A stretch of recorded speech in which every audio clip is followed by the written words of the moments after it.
Freakonomics Radio is sponsored by Pacific Life Insurance. From pinky swears to I do, you make promises throughout your life. For nearly 160 years, Pacific Life has been helping you keep them by protecting those who matter most. Pacific Life, the power of a promise. Ask a financial professional how Pacific Life can help you create a more confident financial future. Pacific Life Insurance Company, Omaha, Nebraska, and in New York, Pacific Life and Annuity, Phoenix, Arizona.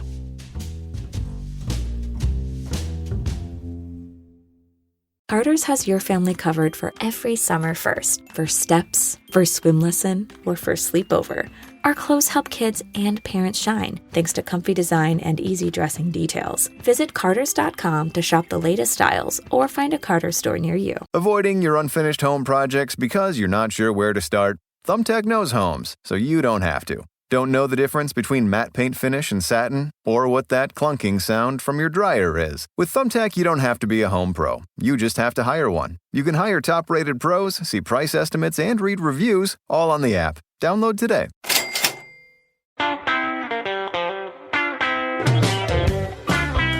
Back in 2012, Yong Kim was minding his own business, carrying out his duties as president of Dartmouth College. He was in his third year there.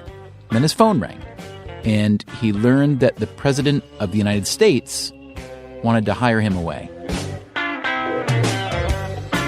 Quite literally on a Monday, a Dartmouth graduate from 1983, Tim Geithner, called me and said, Jim, would you consider being president of the World Bank? And, this is the work that I devoted my entire life to, development and fighting poverty.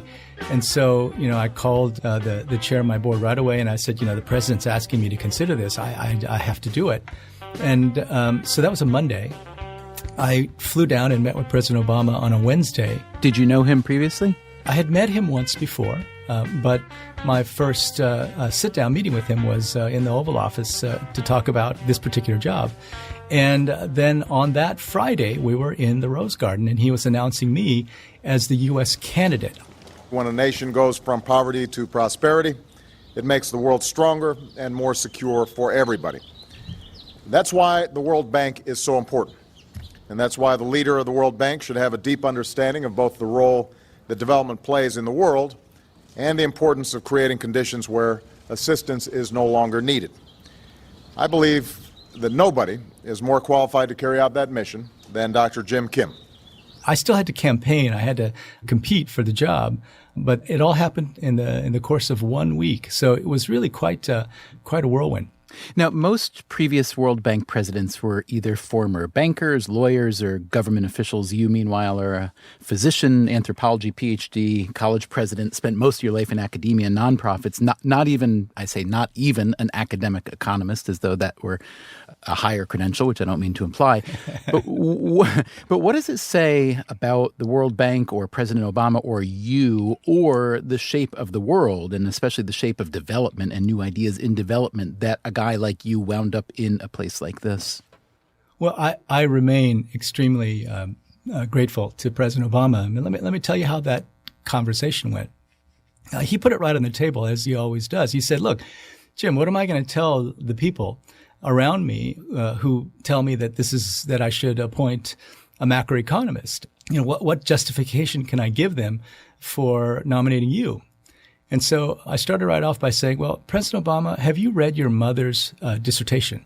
And he sat back and looked at me and he said, well, yeah, I have.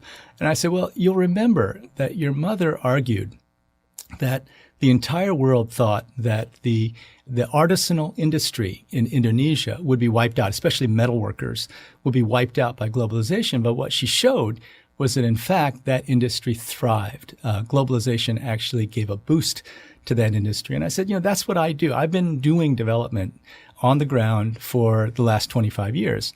And so while I'm not a macroeconomist, I do take a look at things like how incentives work and the reality of development efforts on the ground. And so I will always bring that perspective. And he looked at me and he said, okay, I get that. Later, in a more relaxed moment with President Obama, he said, Jim, I have to say that's one of the best ploys I've ever seen. Reading the president's mother's thesis is a good strategy. And we had a good laugh about it. Yeah, as you were telling the story, I was thinking, I know this is meant to illustrate the strengths of economic thinking vis-a-vis development, but really I'm thinking most people out there when they hear this are going to take it more as an interview tip, certainly, that whenever possible, if the boss has a mother who wrote some kind of dissertation, prepare. That's the prepare, and especially if it's relevant, which it very much was. Well, you kind of lucked out on that. You have to admit that it was relevant. It was very relevant.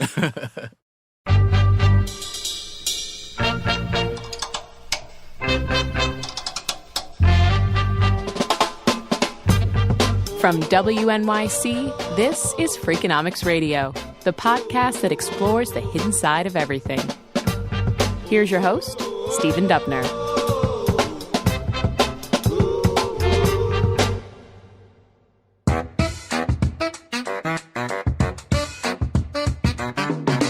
Okay, so here's the best part of the story. It wasn't just that Yong Kim knew that President Obama's mother had written a dissertation that was related to his development work and then went and got it in order to prepare for his meeting with the president. That's not the way it happened. Well, I was so fascinated by President Obama dating back to 2004 that I actually bought her unpublished thesis from the University of Michigan archives and faithfully read the whole thing long before actually I went into that interview with President Obama. But let me say this. The more you hear from Kim, the less surprised you are by anything he's accomplished. And now he is taking the World Bank in a very different direction, which we'll hear about. But first, let's begin at the beginning. My name is Yong Kim. I'm the president of the World Bank Group, and our organization last year lent and provided grants of about $65 billion. And our mission is to end extreme poverty in the world and to boost what we call shared prosperity, which is a notion that focuses on ensuring that the bottom 40% of any developing country shares in whatever economic growth there is. So World Bank is fairly impressive. I understand that your childhood dream as an immigrant kid in Iowa, where your father was a dentistry professor, that your dream was to be quarterback for the Minnesota Vikings or Chicago Bears. So I'm sorry that didn't work out. Are you okay with where you wound up? Well, given the way that the Chicago Bears certainly have been doing, I'm very happy with the way it worked out. But, that was in the middle of Iowa, boy, the greatest thing you could ever become is a professional athlete for one of those teams. And so I was fully part of that culture. And I actually played quarterback for my high school football team. And although that some people are impressed with that, I then also have to admit that our high school football team had the longest losing streak in the nation when I was the quarterback. Okay, so that's still a record of some sort you're attached to. It's a record. Yeah. It sure is. Jim was also the chair of the Department of Global Health and Social Medicine at Harvard Medical School. He's earned a MacArthur Genius Fellowship, and for the last 3 years he has served as the president of Dartmouth College. I should also mention that after emigrating to this country from Korea at age 5, Jim went on to become the president of his high school class, the quarterback of the football team, the point guard of the basketball team. I just found out he is a 5 handicap in golf. I'm a little resentful about that last item, but he does it all. Becoming an MD and then an anthropologist was not Kim's original plan. Well, let me tell you the story, Stephen. My mother is a philosopher. She's still alive, still working on her writing and very involved in her work on East Asian philosophy. And my father was a dentist. Dentists are extremely practical people. And so I had these two influences in my life. And, one day I came home from school, and this was at Brown, one of my first semesters at Brown. And my father picked me up from the airport, which is about 30 miles from our hometown in Iowa. And he said, "So, Jim, what do you want to study?" And I said, "Well, I think I'd like to study politics and philosophy, and I think I'd like to become a politician."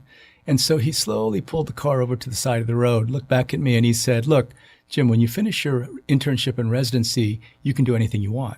So I have had this very practical father who said, "Look, you're an Asian in this country. No one's going to give you anything. And if you think you're going to make it as a politician, you better think again.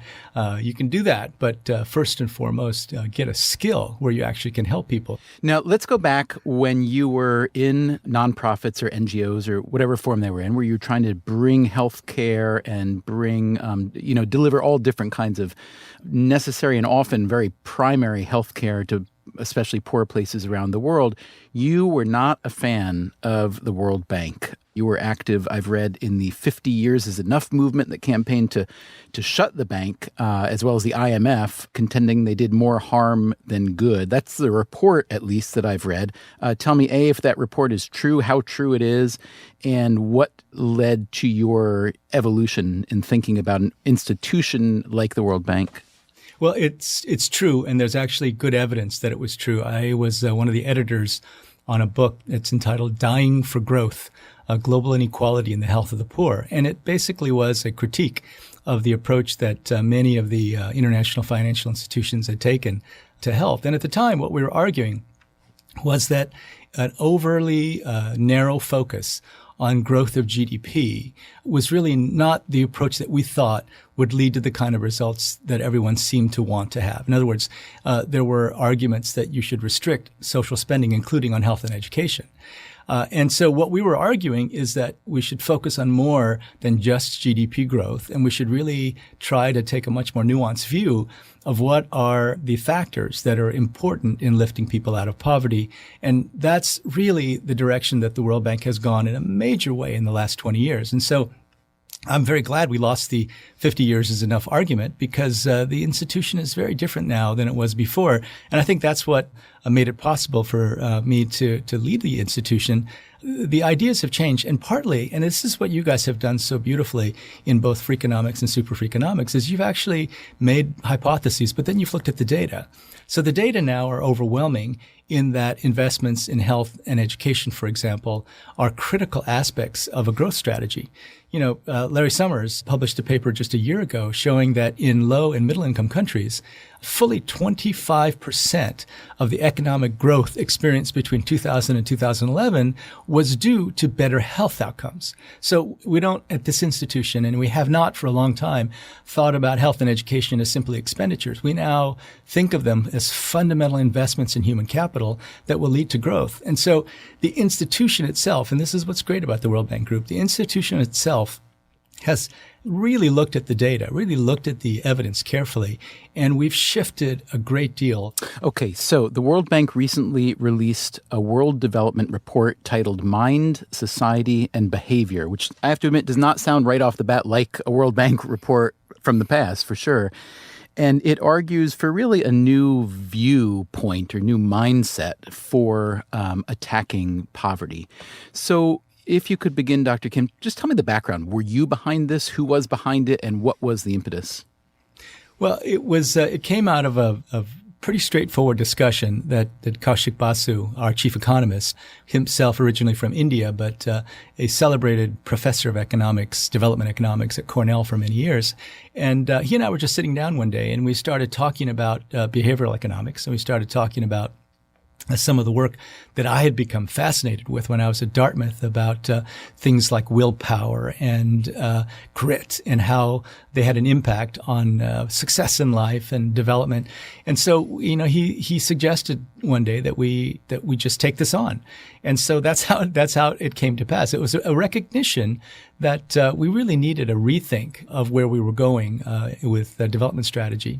And we also wanted to bring into the discourse of the World Bank Group these thinkers who've been so influential in academia, but had been much less influential inside the World Bank.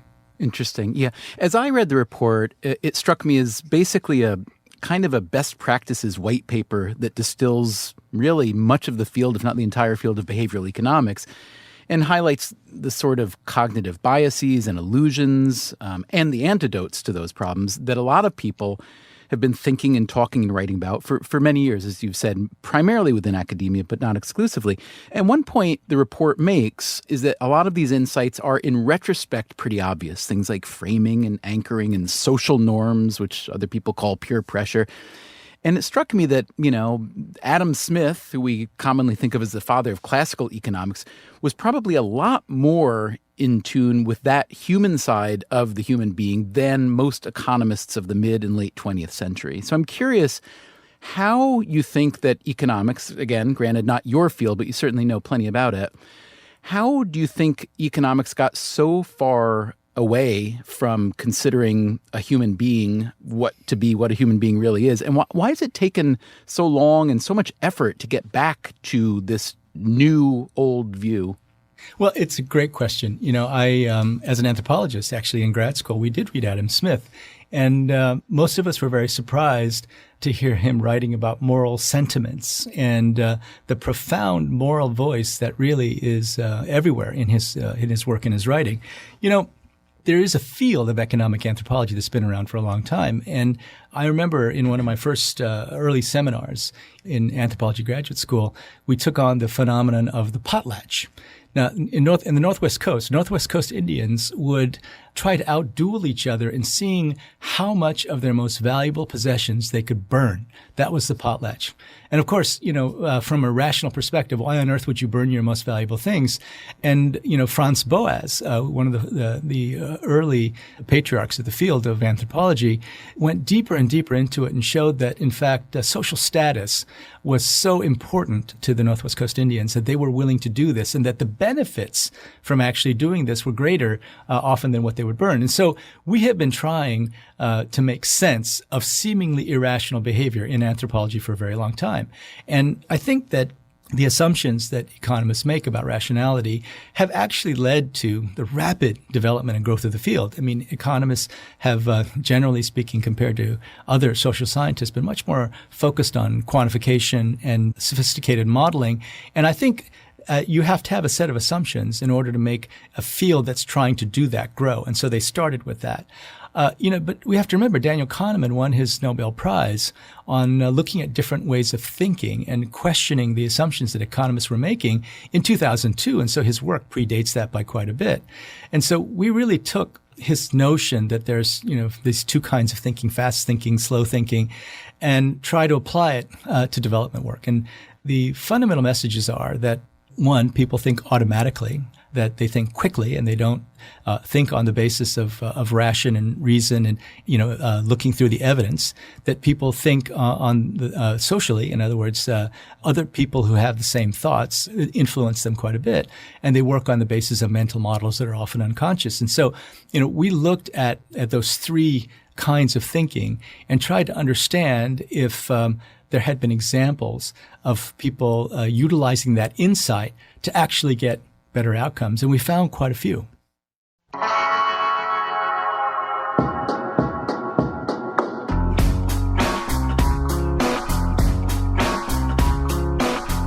Coming up on Freakonomics Radio, we go through some of the most interesting, inspiring case studies in the World Bank's new report. But if you specifically said it's very important for you to interact with your children in this way, the mothers did it, and it had this incredible impact 22 years later. We talk about why it has taken public sector entities so long to get on the behavioral bandwagon. Public sector entities can stay in business for a very long time, no matter how poor their performance is. And we put Dr. Kim through a lightning round of our frequently asked questions. And I just desperately regret not having done more of that when I was younger.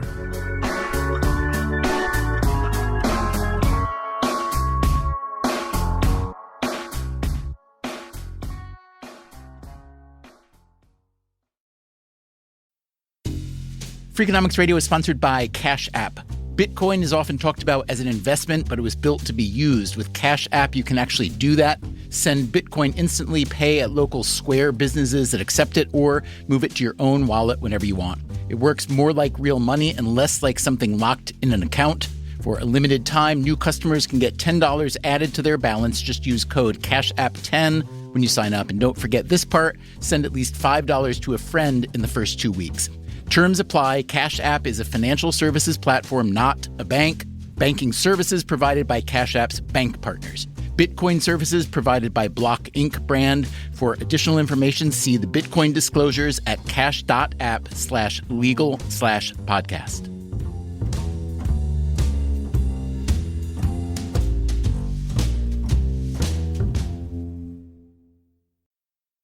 Freakonomics Radio is sponsored by Figure. Did you know that 40% of homeowners own their home outright? If that's you, don't let your equity sit idle. Tap it with a home equity line of credit. Figure, the #1 non-bank HELOC lender in the U.S., helps tap equity you've built in your home so you can do things like tackle a renovation or pay down debt.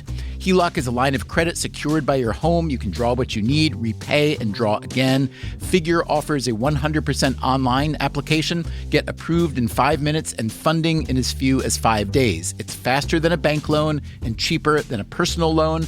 Check your rate today without impacting your credit at figure.com/Freakonomics. This post is sponsored by Figure, NMLS ID 1717824. Figure is an equal housing lender. For more information about their licensing, visit nmlsconsumeraccess.org. Figure's HELOC is subject to credit approval and terms apply. Carter's has your family covered for every summer first. First steps, first swim lesson, or first sleepover. Our clothes help kids and parents have their best summer ever, thanks to comfy design and easy dressing details. Generations of families have trusted our must-haves for babies, toddlers, and kids, designed to shine season after season. Visit Carters.com to shop the latest styles or find a Carter's store near you.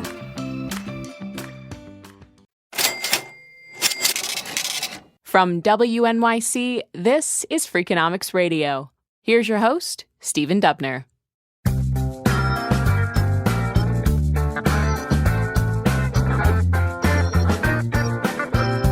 We are talking today with Yong Kim, president of the World Bank. He and Kaushik Basu, the bank's chief economist, commissioned a report that is meant to translate the best behavioral research from academia into real-world solutions to address poverty. The most persuasive to me part of this World Bank report is a table listing examples of highly cost-effective behavioral interventions. So I'd like you to talk about a few of these with me, your favorites, I guess, whether it's addressing adherence to medical regimen, immunization rates, traffic accidents, aspirations and investment. They really run the whole scope of humankind. So underpinning the success of all of these, to some degree, through your view as a World Bank president, is poverty, and that alleviating poverty would help all these things, which most people might not connect necessarily with poverty. So again, this goes back to the brilliance of economists and how they have been focused on measuring and how they've been focused on trying to get real evidence and real data. So one of my favorites is that in Jamaica, they had an intervention with stunted children. In other words, these are children who had low weight and height for age. And at a certain point, stunting means that your brain literally has not been developing as it should. And it's really hard to get that back. It's hard to make up for that. So it's hard to catch up. But so there was a very simple intervention where they had young students go and meet with mothers of stunted children. And they tried all kinds of different interventions, income supplements. But one of the interventions was to just have young people come and stress the importance of having mothers in very poor settings who had other stunted children, how important it was for them to interact with their children. And this was done once a week for 2 years. And then 22 years later, they looked at these kids. And they looked at all the different inputs. And the one input that had the biggest difference was that intervention where they went and told mothers to interact with their kids more. And that particular group of stunted children had incomes that were equal to the non-stunted children. And those that did not have that intervention had incomes that are 25 to 30% lower than the non-stunted children. So it's incredible how these kinds of interventions can have that kind of an impact. Let me just make sure I understand the mechanism here. It's basically stimulating vocabulary and language and thinking. Is that the idea of what's going on that moves things forward? Right. In other words, these were not mothers who were deliberately neglecting their children, but over years, they developed different practices. You wrap up the kids and put them on your back or whatever, and you don't have that much interaction. But if you specifically said it's very important for you to interact with your children in this way, the mothers did it, and it had this incredible impact 22 years later. And so this is a great lesson for us. We have to, in every now culture, be sure that we're actually giving that kind of advice, that if they're stunting, that first of all, you of course try to improve their nutritional status, but this issue of interacting with children is also really critical. And by changing these mothers' mental model, it had this impact that was measurable economically 22 years later. And there are others as well. I mean, another one that I love is one that had an impact that affected people's understanding socially of the importance of using less water. This was in Colombia in the late 90s. And they simply published in the newspaper how much water all the different people and companies and groups were using. And there was an overall decrease in water consumption that persisted. So in other words, knowing that your neighbors are trying to save or knowing that you're not saving and they're going to see it in the newspaper had a huge impact on people's use of water. Similarly, in trying to reduce the number of accidents on the road, in Kenya, they put messages on buses that said, if you see someone driving recklessly, look out the window, scream and yell at them and tell them to stop doing it. And everywhere you are, scream and yell at people who are driving recklessly. It reduced insurance claims by 50%. Just to have the social pressure build in that particular way. So we're going to use this in the World Bank Group. We're going to capture all of these great examples, and we've totally reorganized the bank to do just that. We now have what we call global practices, and their charge is to look all over the world and find out how specific countries have had success utilizing these insights that come from psychology.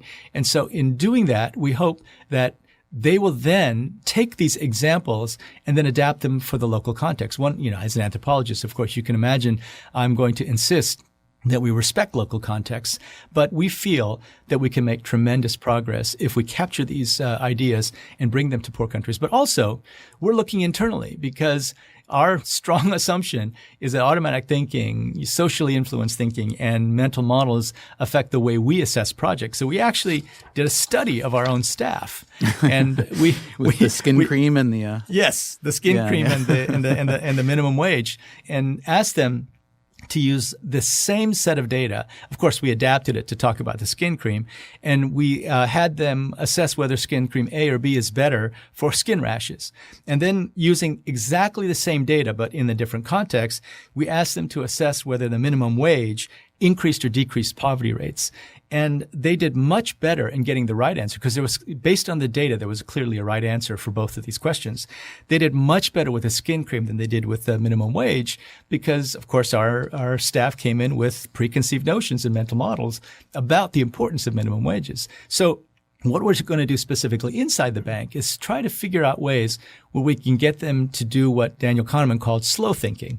Can we get them to be more deliberative, to be more focused on the mechanics of a particular project or a particular intervention, to really consider data first before they jump to a conclusion? Can we keep leaders like me to keep their mouths shut, for example, to not influence socially where a group ends up landing on a particular decision? The report notes that the private sector has already adopted a lot of these behavioral approaches because, and I'll quote, when failure affects the profit-making bottom line, product designers begin to pay close attention to how humans actually think and decide. So, Dr. Kim, why has it taken nonprofits, including the development sector, certainly so long to buy in? Do you think that it's simply the absence of the market and the needs that exist within the market? Is it the downplaying of ROI within the nonprofit sector? Is it a philosophical point? Well, I think market forces are critical here. And sometimes people say, well, the private sector does everything better. And I don't know that that's really the case so much as that the private sector entities that did it poorly no longer exist. Right? Because they go out of business. And public sector entities can stay in business for a very long time, no matter how poor their performance is. And so this is part of what I've been obsessed with for about the past 20 years. I've been trying to understand, in the absence of market forces, how can you improve execution? How can you raise the temperature so that people really focus on improving execution? Because in the public sector, not only do we tolerate poor execution, but often, unfortunately, we celebrate poor execution. Poor execution sometimes for people is a symbol of the fact that you're public and not private sector. Now, I do not at all think that the private sector does it all correctly, but the folks who do it right. And if you were to go to Ogilvy or any of the big public relations companies and give them this, I think they would laugh at us in the sense that they have been utilizing these insights very aggressively for a very long time. And in the public sector, there are some really great examples of having used this before. One example comes from an institution that I used to be part of, Harvard School of Public Health. They very consciously try to get the notion of a designated driver into sitcoms in Hollywood.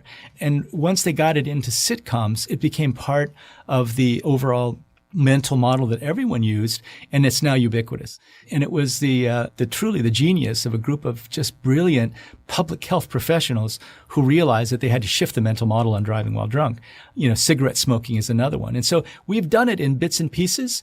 What we're trying to do now is to do it on a much larger scale. I'm curious, as a trained MD, whether you see this kind of research is slower to be taken up in the areas where it's really needed, in development in this case, or faster than in medicine?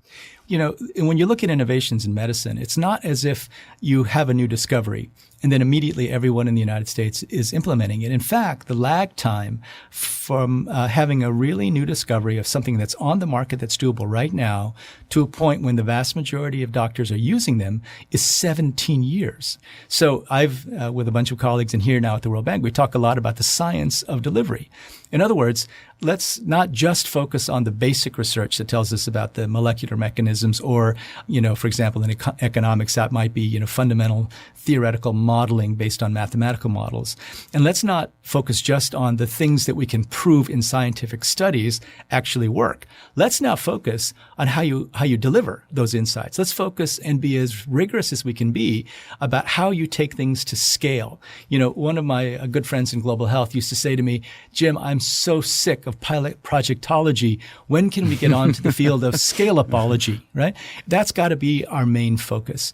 Because if we're going to end extreme poverty by 2030, every model we have of growth suggests to us that with the pessimistic, with sort of the midway or the optimistic model of growth, of economic growth, we're not going to get to less than 3% extreme poverty by 2030. So if our job is to fundamentally change the poverty elasticity of growth, we've got to be effective, and we've got to take effective solutions and scale them more quickly than we ever have.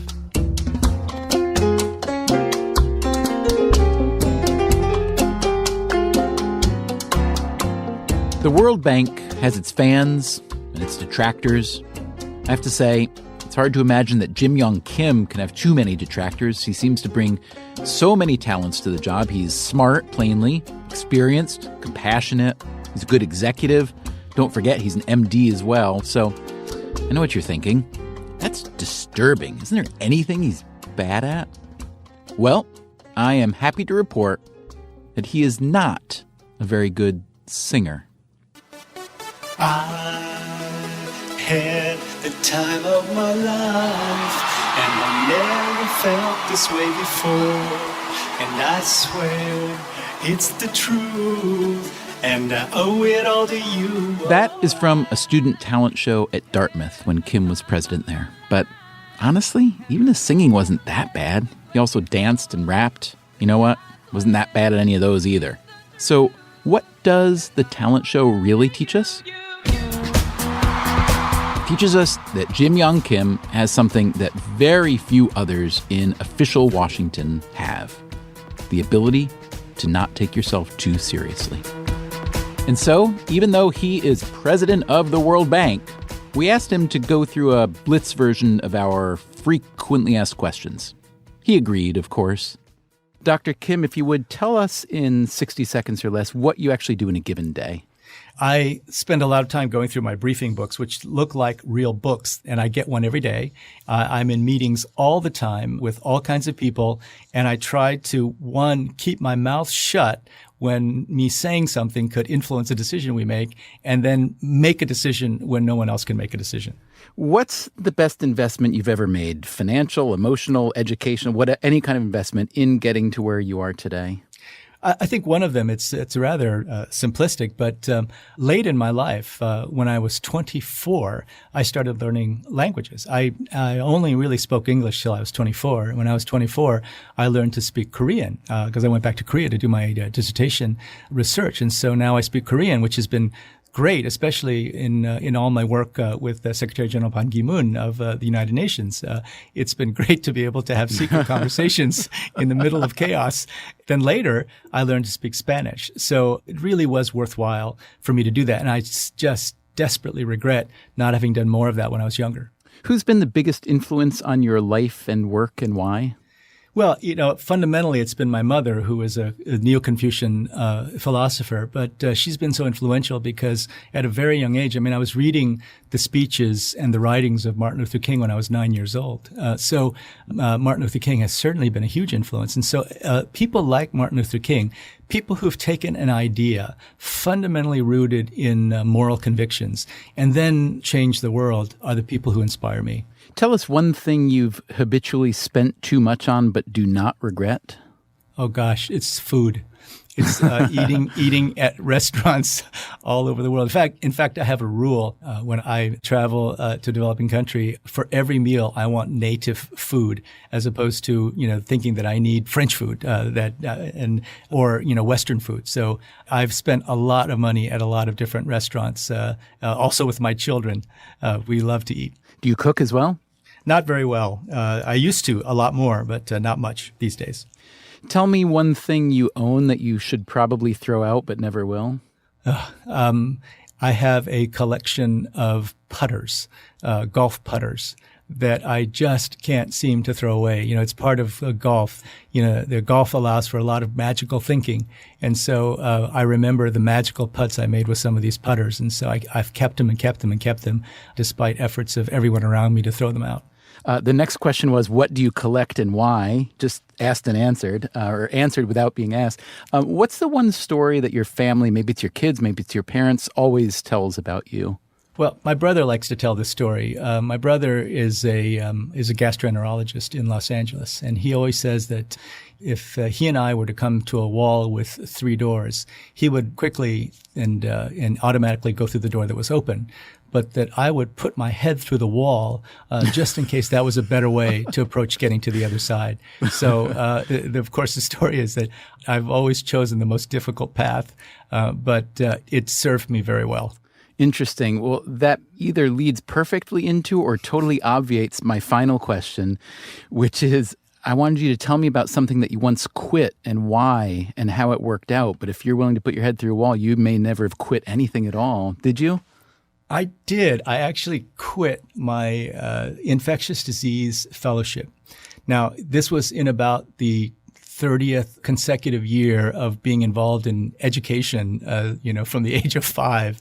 So it wasn't as if I gave up prematurely, but I just decided that the credential I would get is to be able to treat people with infectious diseases in hospitals in the United States. And I just realized I'd never do that. And I've continued to work on tuberculosis and HIV and now Ebola, but I did quit that.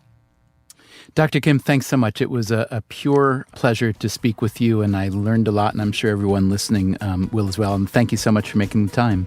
Well, thank you for having me, and thank you for doing this. I came up in here to rock, light a fire, make it hot. I'm here rooting for my idols, up here giving all they got. So come on, let's go. The show is out of control. The house is hot tonight. Go, go, Big Green, go, go.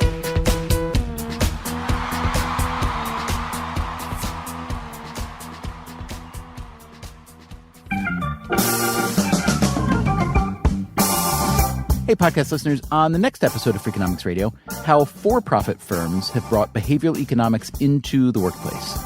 If you want the world of business to understand the value of behavioral science, one of the first things you've got to get across, which sounds trivial, but it is vitally important, is the understanding that small changes can have very large effects. But be warned. I think I ought to be honest about this. You can use this knowledge for evil. How a global advertising giant is finding even more ways to manipulate us. That's next time on Freakonomics Radio.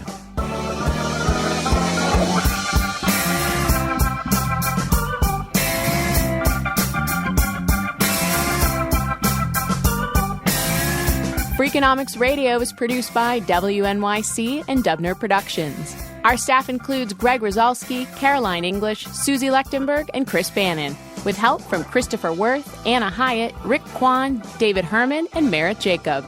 If you want more Freakonomics Radio, you can subscribe to our podcast on iTunes or go to Freakonomics.com, where you'll find lots of radio, a blog, the books, and more.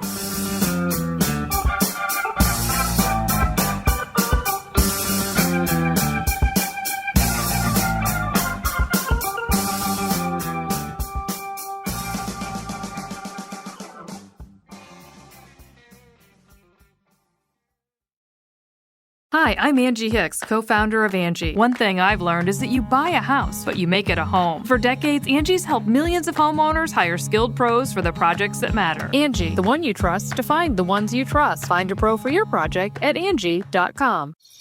Traditional home security only alerts you after a break-in, and that's too late. SimpliSafe is changing that. Stop. This is SimpliSafe. Police are on the way. We don't just alert, we stop crime before it starts. SimpliSafe, plan starting around $1 a day. Save 50% on your new system with professional monitoring at simplisafe.com/SXM or with promo code SXM. Outdoor deterrence requires a SimpliSafe Active Guard outdoor protection plan starting at $49.99 a month. Visit simplisafe.com/licenses for alarm license information. Tennessee 2012. Talk about regrets. We all know someone who's been in a car accident and said, I don't need to call a lawyer, only to regret it after their pain and damages were worse than expected.